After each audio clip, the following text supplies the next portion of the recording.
Que o Espírito de Deus possa estar em nosso meio e que possamos aproveitar o máximo as palavras que virão de Deus. Nós vamos agora louvar ao Senhor com o hino que será apresentado no telão.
Ter uma oração. Oremos ao Senhor.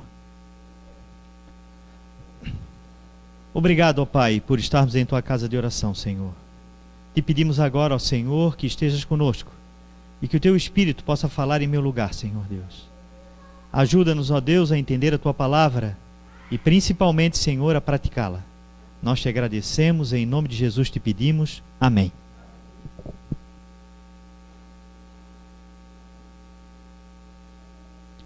Bem, irmãos, nós temos mais alguns minutos e que esses minutos possam ser usados para a honra e glória de Deus e que a palavra de Deus possa tocar em nossos corações através do Espírito Santo. Bem, eu gostaria que os irmãos, para nós iniciarmos, abrissem suas Bíblias no livro de João, capítulo 16. João, capítulo 16, verso 33.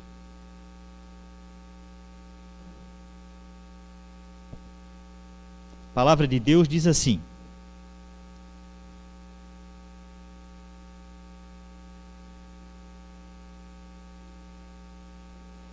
essas coisas vos tenho dito para que tenhais paz em mim. No mundo passais por aflições, mas tende bom ânimo. Eu venci o mundo. Jesus Cristo aqui, ele deixa bem claro que a vida do cristão não é uma vida só de paz e alegria. Ele deixa bem claro que no mundo nós teremos aflições. Mas ele também nos diz: tem de bom ânimo, eu venci o mundo. Jesus já passou por todo esse caminho de aflição, de peregrinação nesse mundo, e ele venceu. E é a mesma vitória que ele quer para cada um de nós. Mas muitas vezes, irmãos, nesse mundo nós passamos por momentos difíceis, e como o próprio nome diz, difíceis, né?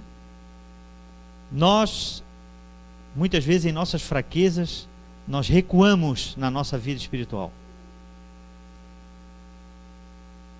A história do povo de Deus nos mostra claramente, desde lá do antigo Israel, que as provações são obreiras de Deus. As provações são obreiras de Deus. A Bíblia nos diz isso, Ellen White também nos diz isso, que muitas vezes Deus deixa que nós passamos por momentos difíceis para um único objetivo. Qual é o objetivo? Aperfeiçoamento. Aperfeiçoamento da nossa fé, aperfeiçoamento da nossa vida espiritual. Mas muitas vezes nós não entendemos isso. E o que acontece? Nós reclamamos. Não é mesmo? Muitas vezes, inconscientemente ou conscientemente, nós reclamamos de Deus. Quando nós voltamos lá no passado e olhamos a vida do povo de Israel, nós conseguimos ver claramente, e se nós olharmos bem, nós podemos nos ver lá também. Muitas vezes nós podemos dizer assim: poxa, como esse povo era reclamão. Será que eles não viam o que Deus fazia por eles? Mas será que nós somos tão diferentes, irmãos? Será que nós somos realmente tão diferentes deles? Tão diferente dessas pessoas? Diz assim: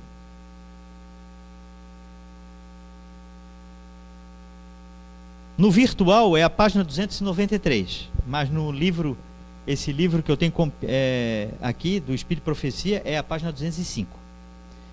Patriarcas e Profetas. A história da vida de Israel no deserto foi registrada para o benefício do Israel de Deus até o final do tempo. Então toda aquela história que nós temos lá do povo de Israel no Êxodo, toda aquela história, ela foi feita, foi escrita para o nosso benefício. Olha só que importante, né? Nós olharmos para aquele povo, olharmos para o que aconteceu e trazermos para a nossa vida de hoje. Pensar: sou eu tão diferente daquele povo? A minha fé é tão melhor assim?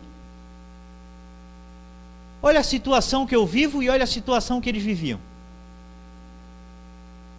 Fala assim: o registro do trato de Deus aos errantes no deserto, em todas as suas marchas de um para o outro lado, em sua exposição à fome, à sede, ao cansaço, e nas notáveis manifestações de seu poder em auxílio deles, acha-se repleto de advertências e instruções para o seu povo, em todo o tempo, em todos os tempos. A experiência variada dos hebreus era uma escola preparatória para o lar prometido em Canaã. Deus quer que seu povo nestes dias reveja com humilde coração e espírito dócil as provações pelas quais passou o antigo Israel, a fim de que possa instruir-se em seu preparo para Canaã celestial. Ora, todas aquelas provações que Deus deu ao povo de Israel, era para eles o quê? Preparar-se para a Canaã, que estava às portas. Será quanto tempo seria para que Israel chegasse a Canaã? Se Deus tivesse feito um caminho mais curto. O que vocês acham? 40 dias? Um mês, talvez, ou menos? Mas eles levaram para chegar até as portas de Canaã quanto tempo? Não, mas antes disso. Bem, eu não sei bem o tempo que eles levaram, mas eu sei que não foi muito tempo. Mas só que quando eles chegaram lá nas portas de Canaã, o que que houve? Mas a murmuração já estava vindo de muito tempo, né? Quando eles saíram do Mar Vermelho, Deus levou eles para onde? Para Mara, né? Águas amargas. O Espírito de Profecia diz que Moisés já sabia que existia aquele local. Ele já conhecia o deserto, Moisés. E ele sabia que lá as águas não eram boas. E Moisés ficou temoroso, pensando, quando esse povo chegar lá e aquela água não for boa para beber. Mas Moisés confiava em Deus. Moisés colocou a sua fé em Deus. A sua perspectiva era toda no Senhor. Ele sabia que Deus não ia desapontá-lo. Mas o povo não pensava assim. Mas hoje, irmãos, nós também estamos nessa caminhada para uma nova Canaã. Que Canaã? A celestial. Seremos nós menos provados? A nossa fé não será provada? Nós viveremos a vida toda aqui caminhando para Canaã celestial e Deus não vai provar a nossa fé? Seria um pouco de ingenuidade, não seria? Nós pensarmos assim. Deus vai provar e prova a nossa fé, assim como provou daquele povo. O que vence o mundo? Isso está em 1 João, capítulo 5, verso 4, né? 1 João, capítulo 5, verso 4.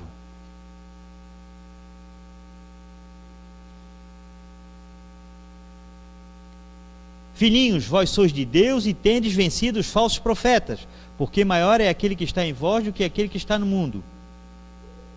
Não, é 5:4, eu estou lendo 4:4. Porque todo que é nascido de Deus vence o mundo, e esta é a vitória que vence o mundo, a nossa fé. Então a nossa fé vence o mundo, e nós precisamos ter fé, e para ter fé, nós precisamos demonstrar isso a Deus, que nós temos fé. Por quê?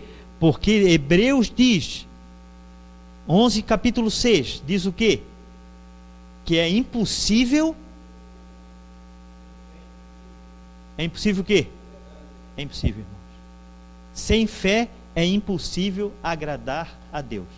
Então nós podemos dizer da boca para fora que nós cremos em Deus, que nós acreditamos em Deus, que nós amamos a Deus, mas se nós não demonstrarmos isso em fé, não podemos agradar a Deus. Então Deus levava o povo à provação no deserto, e chegava lá, o que era para o povo fazer? O povo de Israel, naquela hora que faltou a água, naquela hora que faltou a comida, naquela hora que a sede estava apertando, não existia água nem para a direita, nem para a esquerda, nem para frente, nem para trás, era deserto, era terra seca. O que o povo era para fazer? Andar pela fé.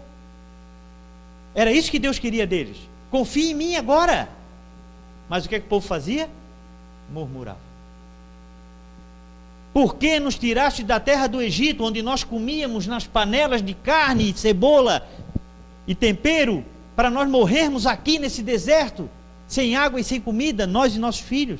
Era isso que o povo fazia, irmão. Mas muitas vezes nós não fazemos o mesmo, hein? Muitas vezes nós não reclamamos de Deus. Às vezes ficamos doentes. É culpa de Deus nós ficarmos doentes? Não, não é culpa de Deus. Mas nós, muitas vezes, quando ficamos doentes, pensamos, por que comigo? Por que isso está acontecendo? Isso não é murmurar? Isso não é reclamar?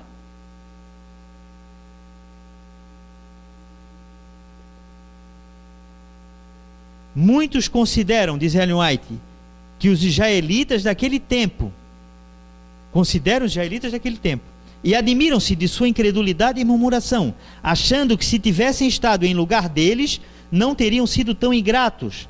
Mas quando sua fé é provada, mesmo com pequenas aflições, não manifestam maior fé ou paciência do que fez o antigo Israel.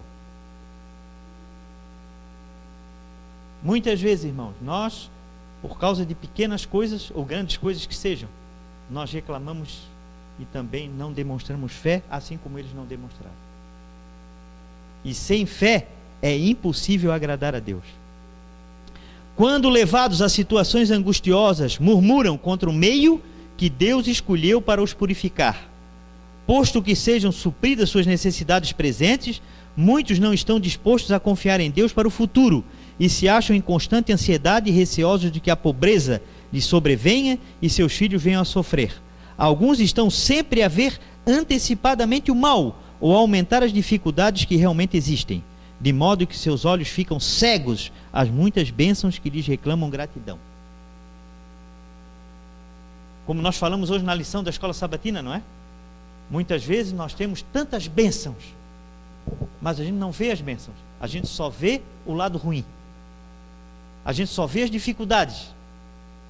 Às vezes a gente cria dificuldades e problemas em nossa mente, mas Deus não quer que a gente viva assim. Deus quer que a gente viva pela fé, mesmo nos momentos difíceis na vida, mesmo o mundo sendo isso que nós estamos vendo, mesmo essa insegurança que nós temos hoje no planeta, essa insegurança do amanhã, do que vai acontecer amanhã. Deus quer que seus filhos vivam pela fé, confiantes nele, confiantes. Hebreus 13:5. Alguém quiser ler?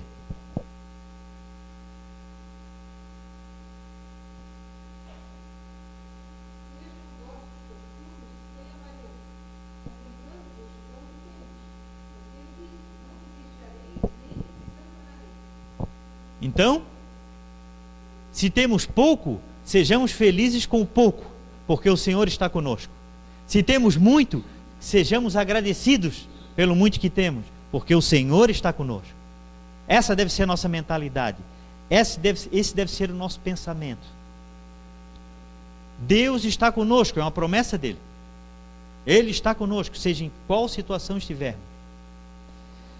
Ellen White, na Ciência do Bom Viver, diz assim: necessitamos evitar a compaixão de nós mesmos. Nós devemos evitar isso. Sentir pena de nós mesmos. Ah, porque eu estou com uma dor. Ah, porque eu estou doente. Ah, porque faltou isso. Ah, porque perdi o emprego. Ah, vamos parar de ter pena de nós mesmos. Diz ela. Diz assim: nunca alimenteis a impressão de que não sois estimados como deverias, ou os vossos esforços não são apreciados, como o vosso trabalho é demasiado penoso. A lembrança de que Jesus sofreu por nós reduz ao silêncio todo pensamento de murmuração. É só pensar no Filho de Deus, o que Ele passou por nós. Somos tratados melhor do que foi nosso Senhor. Somos tratados melhor do que foi Cristo. E procuras tu grandezas, não as busques. Jeremias 45:5. O Senhor não dá lugar à sua obra aos que têm maior desejo de alcançar a coroa do que transportar a cruz. Deseja homens que pensem mais em cumprir o dever do que em receber recompensas. É isso que Deus deseja. Que cada um de nós, irmãos, possamos pensar no que Cristo sofreu para a nossa salvação. E parar de pensar em nós mesmos como vítimas. Por 40 anos, a incredulidade, a murmuração e a rebelião excluíram o antigo Israel da terra de Canaã. O que eles podiam ter chegado em 40 dias ou um pouco menos, eles levaram 40 anos no deserto. Os mesmos pecados têm retardado a entrada de Israel moderno na Canaã celestial. Os mesmos pecados. Ou seja, a nossa reclamação, a nossa falta de fé tem retardado a nossa ida para a Canaã celestial. Por isso que eu sempre digo, a culpa é da igreja e não do mundo. A culpa é nossa. É a incredulidade e o mundanismo, a falta de consagração e a contenda entre o professo povo de Deus que nos tem detido neste mundo de pecado e dor por tantos anos. Ciência do Bom Viver, Evangelismo, página 696. Então nós devemos pensar um pouco nisso, irmãos. Nós devemos pensar e meditar. Nós estamos consagrando nossa vida a Deus, nós temos fé, nós temos amor às coisas, à causa do Senhor, ou nós simplesmente estamos vivendo pensando em nós mesmos. Diz assim Ellen White: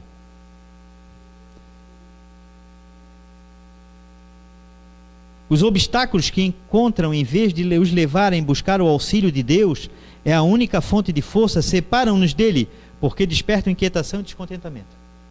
Ora, na hora que o Israel mais deveria buscar a Deus, ele ficava descontente e murmurava. Muitas vezes nós também. Quando, nas horas mais difíceis da nossa vida, que é a hora que nós devemos mais buscar a Deus, nós reclamamos. Ou dizemos, estou fraco, tem falta de fé, deixamos de vir à igreja, deixamos de ler a palavra de Deus, deixamos de fazer a vontade de Deus e reclamamos.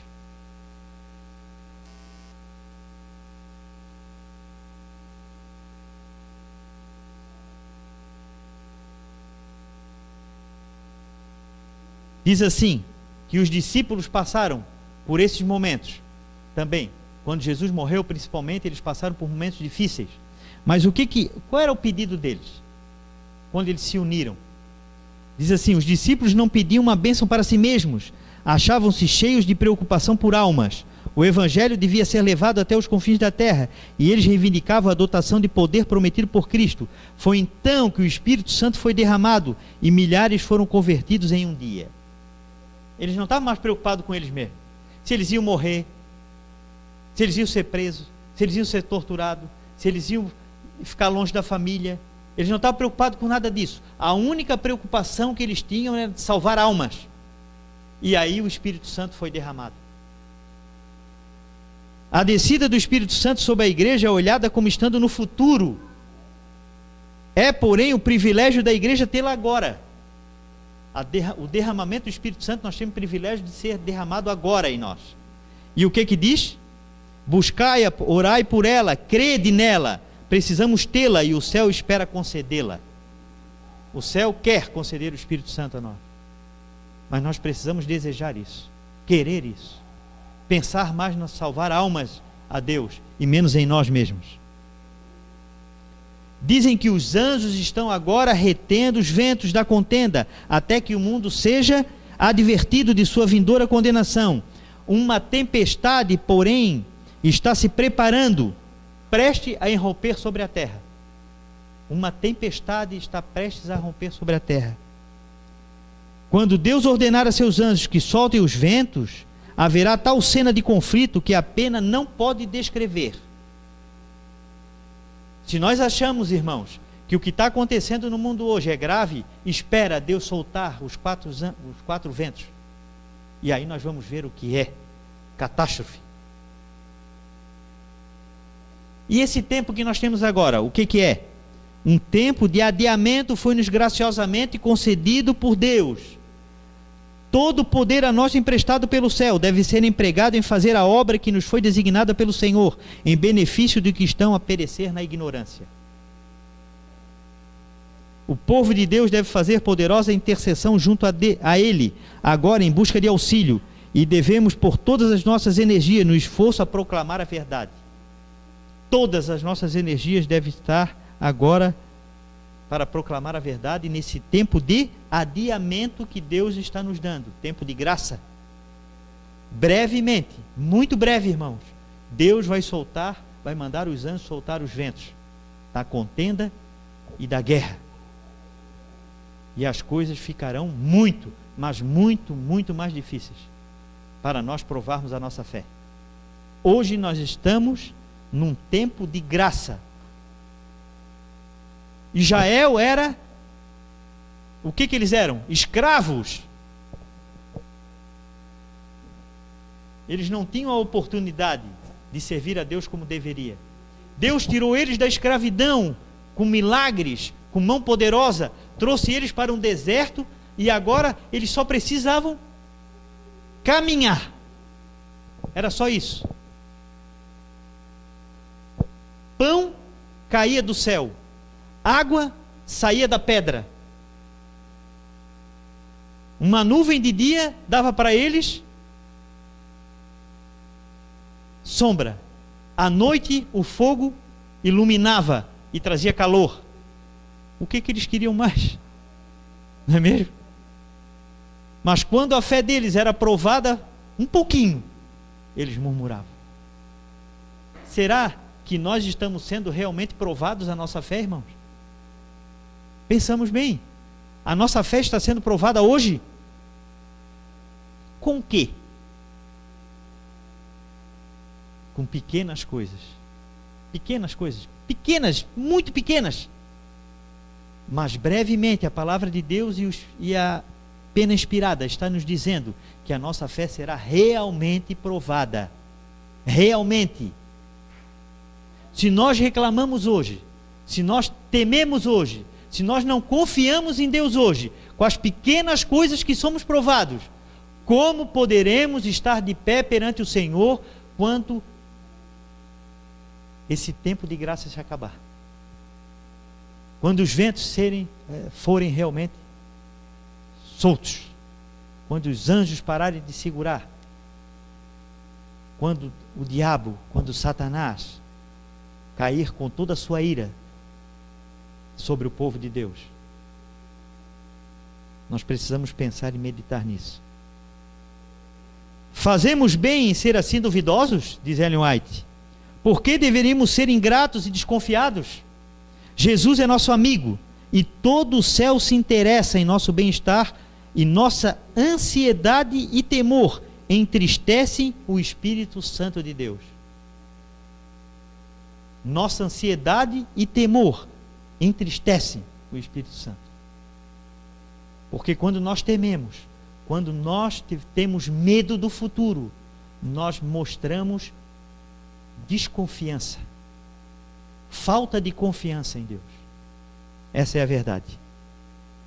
Não devemos condescender com cuidados que apenas nos impacientem e fadiguem, mas não nos auxiliam a suportar as provações.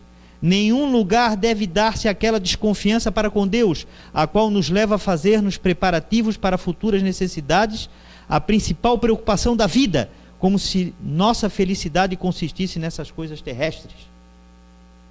Estamos tão preocupados com tantas coisas, não é mesmo? Tão preocupados com tantas coisas, mas não estamos preocupados com a nossa vida espiritual.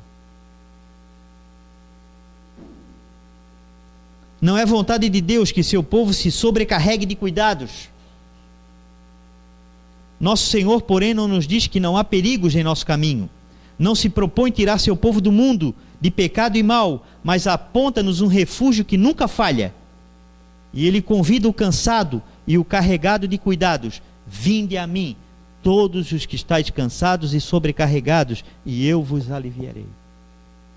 Esse é o convite, irmãos. Que possamos ir a Deus, a Cristo, que Ele carrega nossos fardos, e com confiança, plena confiança em Deus, levar nossa vida da melhor maneira que a gente possa conseguir, mas principalmente fazer a nossa parte na pregação do Evangelho. Como diz, eu estava ouvindo o Rodrigo Silva essa semana, muitas vezes a única Bíblia que uma pessoa vai ler é a nossa vida. A nossa vida deve ser um livro aberto. Deve ser a Bíblia de muitos. Porque nós vamos pregar em testemunho. Em testemunho. Se a nossa vida não corresponde com o que a gente crê, a gente é uma fraude. Nós somos uma fraude. Não adianta ter só uma capa de cristão, irmão. Não adianta. Eu tive uma experiência muito ruim algumas semanas atrás, que eu fui enganado pela internet com Pix. E eu, pensando que era o meu filho que estava falando comigo, fiz um Pix para a pessoa e perdi dinheiro. Quando eu descobri, que eu estava sendo enganado, a primeira reação que eu tive foi de raiva, muita raiva. Então eu peguei para a pessoa e disse assim: maldição será na tua vida esse dinheiro, e você vai ser amaldiçoada, porque você tirou o dinheiro de uma pessoa que recebe pelo dízimo de Deus. E a pessoa disse assim para mim: Deus não vai me amaldiçoar, eu sou seu filho também. Ou seja, a pessoa está fazendo o que é errado, mas ela ainda acha que é filha de Deus. E a minha vontade, irmãos, foi dizer assim: não, você é filho do diabo. A minha vontade foi fazer isso. Você é filho do diabo. Mas o Espírito Santo, ele é bom, e ele vem na mente da gente. Ele vem na mente da gente e abre a mente da gente para aquele momento, para que você testemunhe. Então, ao invés de eu amaldiçoar a pessoa, eu naquela hora senti um peso sobre meus ombros da vida daquele ser humano. Então eu fui e disse para ele: eu sei que Deus não aprova o que você fez, mas eu estou orando por você para que você não se perca. Não faça mais isso, eu disse. Todo o dinheiro do mundo não vale a tua alma, porque Jesus morreu por você. E a partir desse momento eu não desejo mais o teu mal, mas desejo que Deus te ajude a sair dessa situação. E a pessoa botou para mim: me desculpe por ter te enganado. E aí eu botei uma frase de Ellen White: que por mais baixo que o ser humano possa chegar, Deus ainda o ama e quer salvá-lo. E ela botou uma figurinha como se estivesse chorando. E aí eu pensei comigo, que essas palavras possam tocar no coração dessa pessoa e que ela possa se converter a Deus. Porque, irmãos, por mais que você perca nesse mundo, nada vale mais do que uma alma. Nada vale mais do que um ser humano para Deus, por quem Jesus morreu. Não vale. Então, assim, todo o esforço que nós possamos fazer para salvar um ser humano da perdição, nós devemos fazer. Todo esforço. E a nossa vida deve ser para essas pessoas, um testemunho vivo. Um testemunho vivo. Para que elas possam se arrepender enquanto há tempo. Porque a história desse mundo está se acabando, irmãos. Deus irá voltar. A igreja está adiando a volta de Cristo, ao invés de apressando. Isso nós já sabemos, porque Ellen White deixa isso muito claro. A igreja está adiando, mas vai chegar um momento que a paciência de Deus se esgota, que o tempo termina. E antes que isso aconteça para cada um de nós, porque nós podemos morrer amanhã, eu posso morrer hoje mesmo, eu não sei o dia. Essa semana eu estava indo semana retrasada, estava indo para o sítio, desmaiei em cima da moto, sem motivo algum. Poderia ter sido ali, naquele momento, o meu último suspiro. Estaria eu preparado para encontrar com Cristo? É isso que eu devo pensar todo dia. Estou hoje eu preparado para encontrar com o meu Salvador? Estou fazendo o melhor da minha vida para a pregação do Evangelho? Para levar o nome de Cristo às pessoas? Que o Senhor nos ajude, que o Senhor tenha misericórdia de nós, irmãos, e que não cometemos o mesmo erro que Israel cometeu. Não murmurar, jamais. Apenas agradecer a Deus, louvar o seu santo nome e agradecer muito, muito a Deus pela oportunidade que temos da salvação que Ele nos deu, de ter a sua palavra em nossas mãos, de ainda ter essas portas abertas da igreja, para que possamos nos reunir e louvar o seu santo nome. Amém? Amém. Que Deus esteja com todos. Vamos cantar o último hino para finalizarmos essa reunião.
Hoje à tarde, às 3 horas, pode ser às 3 horas, Sara, nós vamos entregar os folhetos lá no hospital regional, o pessoal que está esperando lá consulta ou para fazer visitas. A igreja está convidada a participar junto, se desejar, às 3 horas, no estacionamento do hospital regional. Oremos. Senhor nosso Deus e nosso Pai, que habita nos altos céus, santificado seja o teu nome. Obrigado, Senhor, pela palavra de hoje. Obrigado, ó Deus, pelos teus ensinamentos. Perdoa-nos, Senhor, por sermos, ó Deus, muitas vezes fracos em nossa fé. E por murmurarmos, Senhor, das provações que muitas vezes são obreiras tuas, ó Deus, para nos purificar e fortalecer a nossa fé. Sei com nossos irmãos que não vieram à igreja, não sei qual o motivo, Senhor, mas tu o sabes. Fortalece-os, Senhor Deus, eu te peço. Aos enfermos, aqueles que não vieram por motivo de enfermidade, a tua misericórdia para com eles, Senhor. Também a irmã Marli, o Elton, que saíram da igreja mais cedo, Senhor, não sei qual foi o motivo, que tu possa estar com eles também, ó Deus.